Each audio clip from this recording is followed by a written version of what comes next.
Brand অনেক রকম হয়। সাকিব হচ্ছে ইন্টারন্যাশনাল ব্র্যান্ড। সাকিব থাকলে আমার মনে হয় যে আমাদের ভালো তো লিডারশিপটা থাকতো। আজকে ক্যাপ্টেন ও ছেড়ে দিচ্ছে, ক্যাপ্টেন্সি এই আসছে ও আসছে, তো সাকিব থাকলে আমার কাছে মনে হয় যে গোটা টিমটা আবার কিন্তু আমার মনে হয় হেলদি হতো। প্লেয়ার পূরণ হবে, বাট সাকিবদের জায়গা পূরণ হবে না। ভাই সাকিব আল হাসান মানে তার বাংলাদেশ ক্রিকেটে তার ক্যারিয়ার আপনি এখন দেখেন কেন যে বাংলাদেশে সাকিব আবার খেলবে সম্ভাবনা কি আছে কিনা? আমি তো মনে করি এখনও তার ক্যারিয়ার আছে। আসলে খেলাটাকে সে নিজেই বুঝতে পারবে যে আমি কখন ছাড়া উচিত কখন ছাড়া উচিত না। এখনও তো সে খেলে বেড়াচ্ছে। আর বিশেষ করে ওর যে জায়গাটা আছে সেই জায়গাটা কিন্তু খুবই ইম্পর্টেন্ট। খুব এনার্জি বেশি লাগে না। আপনি যদি দেখেন ফাস্ট বোলার না, স্পিনার কাম ব্যাটসম্যান, এক্সপিরিয়েন্স বলে একটা কথা আছে। অনেক প্লেয়ার এরকম কিন্তু দেখবেন যে অনেক সময় ধরে খেলেছে, লাস্ট পর্যন্ত খেলে গেছে, এখনও বিকল্প তৈরি হয় নাই। তো আর শুধু এখন আসলেই যে খেলতে পারবে তাও তো না। দীর্ঘদিন যেহেতু নাই, 1 বছর খেলা নাই, আমার কাছে মনে হয় যে সেটারও একটা টেস্ট আছে। আপনি যদি সে ব্যাক করে, তাকে ডোমেস্টিক একটা খেলা খেলতেই হবে, পারফরমেন্স করতে হবে। সিলেকশনের যে ক্রাইটেরিয়াগুলো সেগুলো ফুলফিল করতে হবে। অবশ্যই তার ব্র্যান্ড ভ্যালু, তার পারফরমেন্স খুব ভালো। মিনিমাম একটা মানে থাকে না যে ম্যাচ খেলায় তাকে রেডি করে তারপরে ন্যাশনাল টিমের জন্য চিন্তা করা উচিত। আর তার আগে তো আমার মনে হয় যে আরও অনেক জটিলতা আছে, যেগুলো আপনি ধরেন আইনগত ব্যাপার আছে। যেটা হচ্ছে যে তার নামে যে একটা কেস আছে, সম্ভবত ভদ্রলোক রিক্সাওয়ালা একজনকে দায়ে তার একটা কেস আছে। তো এই কেসগুলো আমার কাছে মনে হয় যে অবশ্যই আমি খুবই ডিমোরালাইজ একটা ব্যাপারে। কি বলবো যে সাকিবের মতো এত বড় একজন খেলোয়াড় বাইরে থেকে একজন রিক্সাওয়ালার জন্য চেষ্টা করবে, এটা খুব দুঃখজনক না? আমার কাছে মনে হয় যে এত বড় একটা খেলোয়াড়, সে হয়তো যদি মারতেও চায় বড় কোনো মানুষ করতে চাইবে, কথার কথা। তো যিনি কেস করেছে, এটা বাংলাদেশে যে কেউ যে কোনো সময় কেস করতে পারে, কিন্তু তারও একটা আমার মনে হয় যে তদন্ত করা হচ্ছিল গোয়েন্দা সংস্থা থেকে, যে ওনার কাছে কী রেফারেন্স আছে সাকিব যে করতে চেয়েছিল বা সাকিবের মাধ্যমে খুন হয়েছে। তো এইগুলো আসলে আমার কাছে মনে হয় যে বোধগম্য নয়। আমার কাছে মনে হয় যে এটা হয়তো তাকে আসতে দিব না বাংলাদেশে, এই জন্য ট্র্যাপ করা। কিন্তু সাকিবকে যদি আপনি বাংলাদেশে আসতে না দেন, সাকিবের কাছে আমি জানি না সাকিব কী অন্যায় করেছে। অন্যান্য আইন বুঝবে, সে যদি অন্যায় কিছু করে থাকে আইন বুঝবে, আইনগত প্রক্রিয়া আছে। আমি যতদূর জানি সে তো সরকারের এমপি থেকে, এমপির তোর যে কাজগুলো যে ৯/৬ করে সেগুলোর সাথে আমার মনে হয় না সে জড়িত ছিলেন, যতটুকু আমার ধারণা। বিকজ সে তো এমপি এনজয় করে নাই, সে তো তার শহরেই যায় না বেশি এমপি হওয়ার পরে, শুধু খেলেই বেরিয়েছে। তো সাকিব থাকলে আমার মনে হয় যে আমাদের ভালো তো লিডারশিপটা থাকতো। যে বাংলাদেশের যে প্রবলেমসগুলো আছে, যে আজকে ক্যাপ্টেন ও ছেড়ে দিচ্ছে, ক্যাপ্টেন্সি এই আসছে ও আসছে, একজন সিনিয়র প্লেয়ার মাশরাফি যখন ক্যাপ্টেন্সি করেছিল আপনি খেলা আছে, তখন কিন্তু টিমের পারফরমেন্স ভালো হচ্ছিল। কেন হচ্ছিল? একজন সিনিয়র, বাদবাকি সবাই জুনিয়র। তো সাকিব থাকলে আমার কাছে মনে হয় যে গোটা টিমটা আবার কিন্তু আমার মনে হয় হেলদি হতো। একটা বোলার 4 ওভার বোলিং করবে, ব্যাটিং করবে, আপনি প্লেয়ার পূরণ হবে, বাট সাকিবদের জায়গা পূরণ হবে না, হয়নি এখন পর্যন্ত। বাট হয়তো আমি জানি না কবে আবার আসবে। যে প্রক্রিয়ায় বাংলাদেশ টিম যাচ্ছে, আমি মনে করি না যে এই প্রক্রিয়ায় বাংলাদেশ টিম খুব শীঘ্রই সাকিবের মতো কোনো প্লেয়ার পাবে ওয়ার্ল্ড ক্লাস। পারুল ভাই, তবুও আপনার কি মনে হয় না যে ক্রিকেটারদের বা অন্য কোনো স্পোর্টসম্যানের আসলে খেলোয়াড়ি জীবনে পরে যায় খুশি করুক, রাজনীতিতে না আসাই উচিত? আমি 100% আমি চাই যে কোনো খেলোয়াড় খেলাধুলা অবস্থায়, বিশেষ করে খেলা অবস্থায় পলিটিক্সে না যাওয়া। আপনি যদি প্রফেশনাল ক্রিকেট খেলা থাকেন, প্রফেশনাল স্পোর্টসম্যানও থাকেন, যে আপনি দেশের সর্বোচ্চ জায়গায় খেলছেন, আপনি হয়তো ধরেন কোনো একটা ক্লাবে খেলছেন, আপনি পলিটিক্স করতেও পারেন, বিকজ আপনার একটা এক্সট্রা কারিকুলাম আছে, আপনি পলিটিক্সে একটা বিশ্বাসী, আপনি হয়তো কোনো দলের সাথে আপনি আদর্শকে ফলো করেন, সমস্যা নেই। পলিটিক্স খারাপ জিনিস না। পলিটিক্স হচ্ছে ধরেন আপনি সোশ্যাল ওয়ার্ক করবেন কী করে, আমাদের দেশে পলিটিক্স হচ্ছে নোংরামি করবেন কী করে বেশিরভাগ ক্ষেত্রেই। আবার যারা খুবই ভালো পলিটিশিয়ান তারা কিন্তু এই সোশ্যাল ওয়ার্কই করেন। তো এটা ভালো জিনিস, তো আপনি সোশ্যাল ওয়ার্ক করবেন। কিন্তু আমি মনে করি যখন আপনি বাংলাদেশ টিমে খেলবেন, বাংলাদেশ টিমে সর্বোচ্চ জায়গায় খেলবেন, তখন পলিটিক্স না করা ভালো।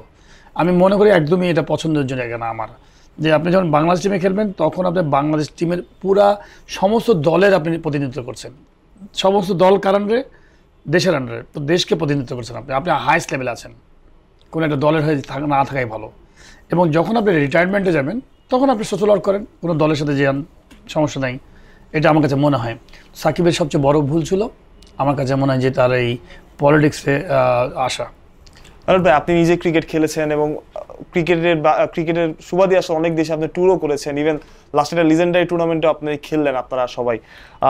আপনার কাছে প্রশ্ন করি, আসলে বাংলাদেশের কোন ক্রিকেটারকে আলাদাভাবে দেখে বা আপনার কোন ক্রিকেটের কথা জিজ্ঞেস করে, বা আপনি মনে হয় যে কোন ক্রিকেটার আসলে দুনিয়াব্যাপী সমাদৃত, সাকিবই কি নাকি অন্য কেউ? আমার কাছে মনে হয় দেখেন, এটা ব্র্যান্ড অনেক রকম হয়, একটা লোকাল ব্র্যান্ড, একটা ইন্টারন্যাশনাল ব্র্যান্ড। সাকিব হচ্ছে ইন্টারন্যাশনাল ব্র্যান্ড। আপনি এমন কোনো দেশের খেলোয়াড় নাই, যে এমন কোনো দেশের যারা ক্রিকেট ফলোয়ার তারা সাকিবকে সবাই চিনে। প্লেয়ার তো সবাই চিনবে, ধরুন একসাথে খেলছে, সবাই সবার নাম জানবে, কিন্তু তার বাইরে যারা অডিয়েন্স, ধরুন সাপোজ ইংল্যান্ডের ফ্যান অডিয়েন্স, ক্রিকেটের লাভার, ইন্ডিয়ার যে লাভার বা শ্রীলঙ্কার যে লাভার, সাকিবকে সবাই চিনে এক নামে।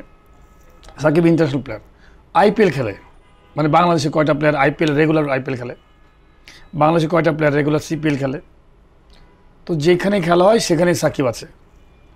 তো তার মানে তো বোঝাই যায় যে তার ডিমান্ডটা কি ওয়ার্ল্ডে। তো সেই ব্র্যান্ড ভ্যালুটা সাকিব তৈরি করেছে, এবং আমি মনে করি সাকিবের মতো খেলোয়াড়কে বাংলাদেশ ক্রিকেট বোর্ড সুন্দরভাবে ক্যাশ করতে পারতো আফটার প্লেয়িং ক্রিকেট। শুধু ক্রিকেটেই না, ক্রিকেট খেলার পরে পরবর্তী সময়গুলোতেও এদেরকে সুন্দরভাবে ক্যাশ করতে পারতো সাকিবের মতো প্লেয়ার। আপনি যখন সাকিবের মতো প্লেয়ারকে যখন প্রতিনিধিত্বকারী বানাবেন যে বাংলাদেশ ক্রিকেটের, তখন হবে কি আপনার ওয়ার্ল্ড ক্রিকেটে আপনি সব দেশের সাথে আপনি কিন্তু আলাদা একটা রিলেশন তৈরি করে ফেলতে পারবেন। বিকজ সব দেশে দিন শেষে কিন্তু খেলোয়াড়রাই আসবে, বাংলাদেশে হয়তো ব্যবসায়িকরা আসবে, কিন্তু অন্যান্য দেশে দেখবেন যে বেশিরভাগই প্রোটোকল ওয়াইজ হয়তো বিভিন্ন খেলোয়াড়দেরকে সম্মান দিবে তারা, যে সাকিব এই কথাটা বলছে, কিন্তু সাকিব এই জিনিসটা চাচ্ছিল, সাকিবের সাথে একটা আন্ডারস্ট্যান্ডিং হবে। এবং সবচেয়ে বড় ব্যাপার কি, আমাদের দেশের খেলোয়াড়দের আমি মনে করি খুব ভালো নলেজ আছে কিছু প্লেয়ারের, যেমন তামিম বলেন, সাকিব বলেন, মুশফিক বলেন, মাহমুদুল্লাহ বলেন, এদের একটা ভালো পিয়ার আছে। এটা বিভিন্ন দেশের প্লেয়ারদের সাথে খেলেছে, হাউ টু স্পিক, মানে কীভাবে কথা বলতে হয়, কীভাবে রিলেশন ডেভেলপ করতে হয়, এই জিনিসগুলো আমার কাছে মনে হয় তাদের কাছে ম্যাসিভ, তাদের কাছে এক্সপিরিয়েন্স আছে, যেটা আমাদের বাংলাদেশের অনেক ক্রিকেট বোর্ডের যারা ডিরেক্টর বিগত সময়গুলোতে ছিলেন তাদের নাই। তারা ইয়েস স্যার, জি স্যার এগুলো বলতে বলতে তারা সময় কাটাবে, কিন্তু সাকিব তামিমরা কিন্তু ইয়েস স্যার, জি স্যার বলবে না। তারা কিন্তু জানে যে কী করে তার সাথে গল্প করবো, কী করে আড্ডা দেবো। সাকিব কিন্তু যে কোনো গিফট দিবে না তাকে, যে থাকে না যে এই নাও তোমাকে আমি এই গিফট দিলাম, বা ওই মানে ইয়ে করার জন্য, মানে রিলেশন তৈরি করার জন্য। তাদের সাথে তৈরি হবে সম্পর্ক বন্ধুত্বের মতো হবে। পারভেজ ভাই, এই জন্য কি আসলে অনেকে চায় না যে সাকিব তামিম আবার মানে একটা সম্পর্কে টানাপোড়েনের কথা সবাই জানা, এটা ওপেন সিক্রেট, এটা আসলে লুকানোর কিছু নাই, চায় না সাকিব তামিম একসাথে থাকুক? আমি তো মনে করি তাদের মধ্যে কোনো প্রবলেমই নাই। আমি যতটুকু আমি জানি, এটা মানুষের মধ্যে বিভাজন আছে, তারা দুজনাই চায় একসাথে মিশছে। এবং আরেকটা বড় ব্যাপার হচ্ছে, দেখেন সবচেয়ে ভালো যে দুই বন্ধু থাকবে, ছোট্ট একটা ইস্যু থেকে বিশাল বড় বন্ধুত্ব দূর হয়, মানে বন্ধুত্ব থেকে দূরে যায়।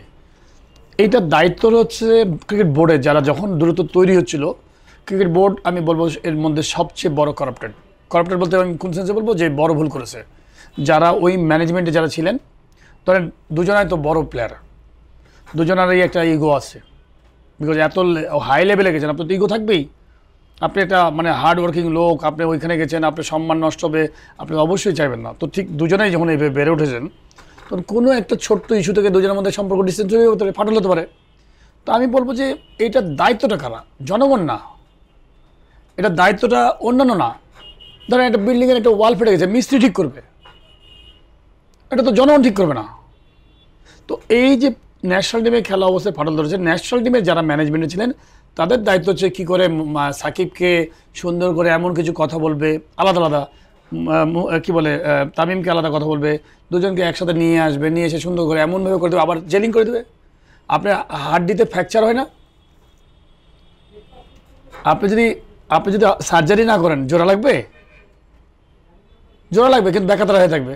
কিন্তু যদি আপনি ভালো যদি ডাক্তার হয়ে থাকেন, এমনভাবে সার্জারি করবেন সুন্দরভাবে ওই আগের মতোই ফিনিশিং হয়ে আসবে কাছাকাছি। তো সাকিব তামিমের ঘটনাটা আমার কাছে মনে হয় সোশ্যাল মিডিয়া, বিকজ তারা তাদের কাজ করেছে, বিকজ তারা তাদের একটা বিজনেস হিসেবে দেখে, স্বাভাবিক। সোশ্যাল মিডিয়া তার এমনি আপনাকে 6কে 9 বলবে, 9কে 12 বলবে যেন আমার এইটা সেল হয় নিউজটা, আর মানুষ ওটা পড়বে, ওটাকে আরও বড় বানাবে। কিন্তু দিন শেষে আপনার ওই ফাটলটা কিন্তু আমার মনে হয় ম্যানেজমেন্টে যারা ছিলেন তারা সবচেয়ে বড় দায়িত্বটা পালন করতে পারেন, তারা বড় বোকামি করেছেন, ভুল করেছেন। আমি এখনও মনে করি সাকিব তামিম এক বেঞ্চে বসতে পারবে এবং এক বেঞ্চে বসানো সম্ভব। একদম লাস্ট প্রশ্ন, আপনার কি মনে হয় যে অনেক রিটায়ার্ডই, সাকিব তো রিটায়ার্ড করে, তামিম তো রিটায়ার্ড মানে অবস্থাতেই, তো তাদের আবার বিসিবিতে আসা উচিত বাংলাদেশ ক্রিকেট বোর্ডে কাজ করার জন্য? আমি শুধু সাকিব তামিম বলে না, দেখেন আমরা তো এই 25 বছরে যে স্টোরিটা বলবো, 2000 সাল 23 সালের কথা বলি, আর যদি 97 সাল ধরলে আরও বেশি হয়, অলমোস্ট 28 বছর মতো হয়ে যায়। তো আমি এই দীর্ঘ চলার পথে আপনি বাংলাদেশ ক্রিকেটের উন্নয়নটা দেখেন কোথায় আছে। বাংলাদেশ ক্রিকেট অনেক পপুলার হয়েছে, ব্র্যান্ড হয়েছে, কিন্তু অবকাঠামোগতভাবে উন্নয়ন হয় নাই। মানে সব কিছু দিক দিয়ে, আম্পায়ার, মাঠ, প্রত্যেকটা জায়গাতে আমরা ডেভেলপ করি নাই। ক্রিকেট বোর্ডের কর্মসংস্থান বেড়েছে, লোক বেড়েছে, সব বেড়েছে, বিদেশি কোচ বেড়েছে, সব কিছু বেড়েছে। 20 বছর ধরে বিদেশি কোচ, বিদেশি লোক সবই বেড়েছে। ইমপ্রুভ কী হয়েছে? দিনে অঙ্ক শেষে দেখা গেলো যে আপনি জিরো।